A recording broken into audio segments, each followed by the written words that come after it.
Kamo na. Kapal-kapal ng mukha ng tendero dito eh. Ay, good morning. Ano sa'yo, te? Ano yung pinupost-post mo, ha? Ano yun? Ha? Parang hindi ka babayaran, ha? Ba't kailangan pang mag-post? Oh, Ha? oh, oh. What?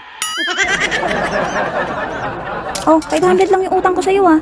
Ba't kailangan mo pa ako i-post? Ha? Ha? Babayaran ka naman, parang hindi ka babayaran, ha? Ano sinasabi mo? Post-post ka pa, nakakahiya. Ang dami na nakakabasa.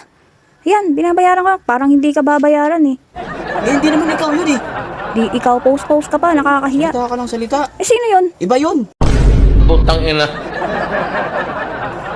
Iba ba yun? Sa susunod, pag magsalita ka, siguraduhin mo muna kung ikaw ba yun. Eh, sino ba yung pinost mo? Akala ko Iba ako yun. yun. Iba yun yung sinisingil ko. Hindi pala ako yung sinisingil mo. Hindi naman ikaw yung pinaparinggan ko. Hindi, akin na yan.